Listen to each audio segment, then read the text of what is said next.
अस्सलामुअलैकुम। अगर आप समझते हैं कि ब्रेड पकोड़ा बस आम सा एक स्नैक्स होता है तो आज आप अपनी राय बदलने के लिए तैयार हो जाएं, क्योंकि ये कोई नॉर्मल ब्रेड पकोड़ा नहीं है। ये है स्ट्रीट स्टाइल से भी ऊपर लेवल क्रिस्पी ब्रेड स्नैक्स।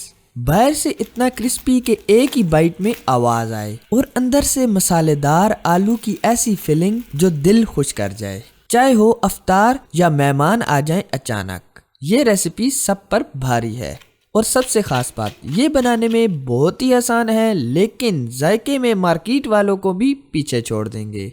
तो वीडियो आखिर तक जरूर से देखिएगा, क्योंकि आखिर में मैं आपको बताऊंगा ऐसी टिप जिससे ब्रेड स्नैक्स नरम नहीं होंगे, हमेशा के लिए क्रिस्पी रहेंगे और ये स्नैक्स खाकर हर कोई आपकी तारीफ करेगा। तो चलिए बिना टाइम जाए किए बनाना शुरू करते हैं।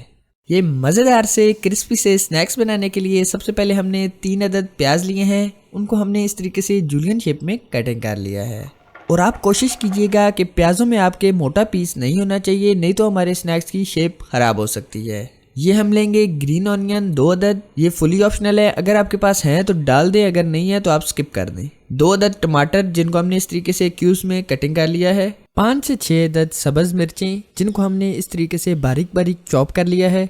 सब्ज धनिया जिसको हमने बारीक बारीक चॉप किया है। इसके बाद बारी आ जाती है कुछ सैलेड वगैरह ऐड करने की। इसमें हम डाल रहे हैं 2 अदद गाजर जो हमने अच्छे तरीके से कद्दूकश कर ली है। इसी के साथ हमने ली है आधी मूली और उसी के साथ एक हमने लिया है कुकम्बर। ये तीनों चीजें भी हम इसमें ऐड कर देंगे, क्योंकि आपको पता है इन तीनों चीजों का जो टेस्ट होता है वो काफी लाजवाब होता है। वेजिटेबल आप अपनी मर्जी से कोई भी ऐड कर सकते हैं। हमने इसमें मूली इसलिए ऐड की है क्योंकि आपको पता है रमज़ान में जो हाजमे का मसला होता है हर किसी के साथ शुरू हो जाता है, इसलिए आप कोशिश किया करें कि पकोड़ों के बैटर में भी आप थोड़ी सी मूली ऐड कर दिया करें। इससे आपकी सेहत को नुकसान नहीं होता। मूली आपके मुंह में स्मेल नहीं देगी, क्योंकि जब वो इतनी चीज़ों के साथ मिक्स होकर जाती है बल्कि जायके में और भी ज़्यादा लाजवाब हो जाएगी। हमने ये देखिए तमाम बैटर को अच्छे तरीके से मिक्स कर लिया है।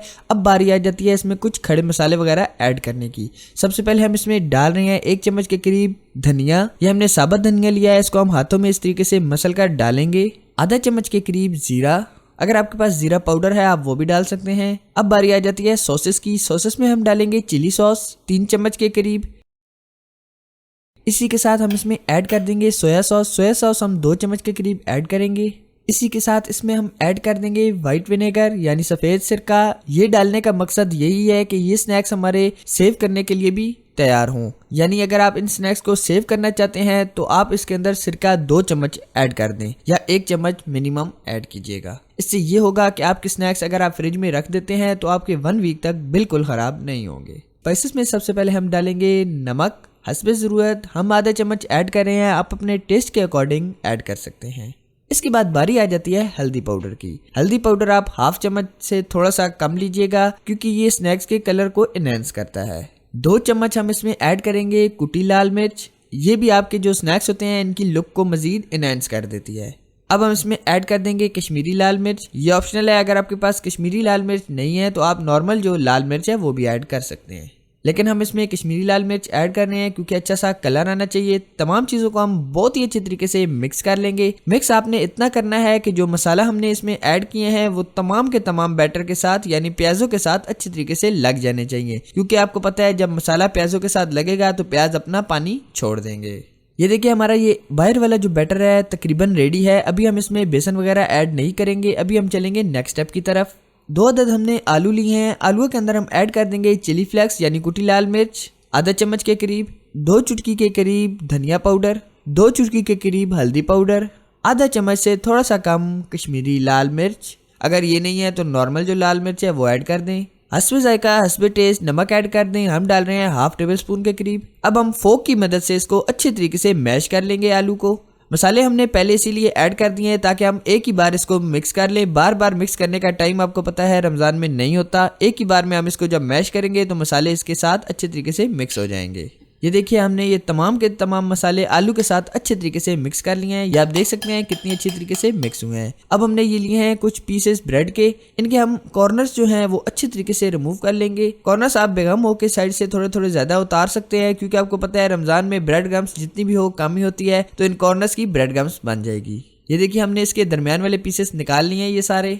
अब हमने जो आलू का बैटर तैयार किया है वो तमाम स्नैक्स के ऊपर इस तरीके से थोड़ा थोड़ा डाल देंगे और अच्छे तरीके से फैला लेंगे। फैलाने में अगर आपको बैटर कम लगे तो आप थोड़ा सा और डाल लें। ये देखिए हमने एक ब्रेड के ऊपर अच्छे तरीके से मसाले को लगा दिया है। इसी तरीके से हम बाकी के स्नैक्स पर भी लगा लेंगे। अभी हम इसको ऊपर से भी इसी तरीके से कवर करेंगे। अगर आप टोमेटो केचप लगाकर इसको कवर करना चाहें तो उस तरीके से भी कर सकते हैं, लेकिन उससे आपके ये जो स्नैक्स हैं ये अंदर से गीले गीले हो जाएंगे, जिससे ये क्रिस्पी नहीं बनेंगे। इसलिए आप कोशिश कीजिएगा कि इसके अंदर मायोनीज या इस तरीके से ये केचप वगैरह ना ऐड कीजिएगा।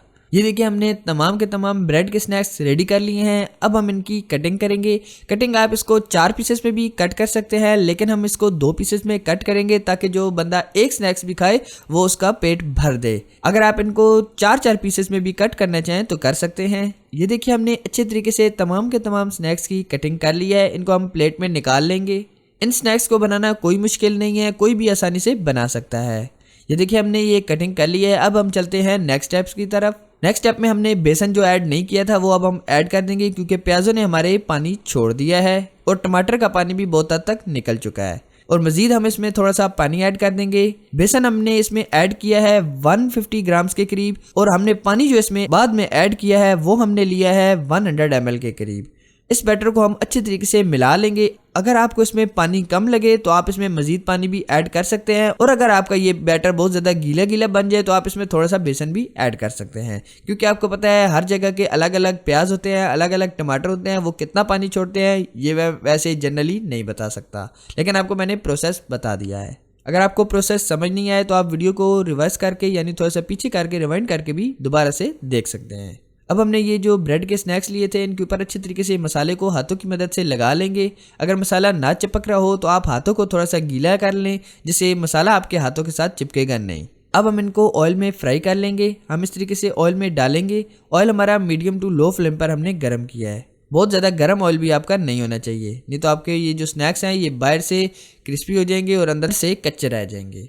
अब हमने ये 4 स्नैक्स ऐड कर दिए हैं। हम मजीद थोड़ी सी जगह बनाकर एक और ऐड कर देंगे, क्योंकि हमारे 10 स्नैक बने हैं तो 10 स्नैक की जगह तो पूरी होनी चाहिए, ताकि हम 2 ही बार में ये तमाम के तमाम स्नैक्स बना लें। क्योंकि आपको पता है रमज़ान में टाइम नहीं होता, तो जल्द से जल्द जितनी जल्दी काम हो सके उतनी जल्दी काम को ख़त्म करना चाहिए। अब हम इनकी साइड्स चेंज कर लेंगे। साइड चेंज कर हमने 1-2 दफ़ा इसको उलट पलट कर पका लेना है, जब तक ये गोल्डन ब्राउन कलर के नहीं हो जाते। आप अपनी मर्जी से जितना गोल्डन ब्राउन करना चाहें कर सकते हैं, लेकिन हमें जो स्नैक्स हैं वो ज़्यादा क्रिस्पी, ज़्यादा ब्राउनी पसंद होते हैं। पकोड़े भी आप इसी तरीके से बनाकर एक दफ़ा ट्राई करें, ज़्यादा ब्राउनी आपको बहुत ही ज़्यादा पसंद आएंगे। ये देखिए माशाल्लाह कितने अमेजिंग, कितने ब्राउनी हमारे ये स्नैक्स तैयार हुए हैं। इसी तरीके से बाकी के जो 5 स्नैक्स हैं उनको भी हम तैयार कर लेंगे। अभी मैं आपको एक स्नैक्स तोड़कर दिखा देता हूँ। ये देखिए माशाल्लाह कितना अमेजिंग, कितना यूनिक। अंदर से इसके अंदर जो मैंने आलू की फिलिंग की थी वो आप देखिए कितनी अमेजिंग, कितनी यूनिक लग रही है। जो भी स्नैक्स को एक बार खाएगा दोबारा आपसे मांग कर बनवाएगा। तो कैसी लगी आपको ये मेरी आज की अमेजिंग सी, यूनिक सी, नई सी रेसिपी? अगर आपको ये रेसिपी पसंद आई है तो वीडियो को ज़रूर से लाइक कीजिए। कमेंट्स बॉक्स में ज़रूर से बताइएगा कि आपको ये रेसिपी कैसी लगी। तो इसी के साथ इजाज़त चाहूँगा। Thanks for watching. अल्लाह हाफिज़।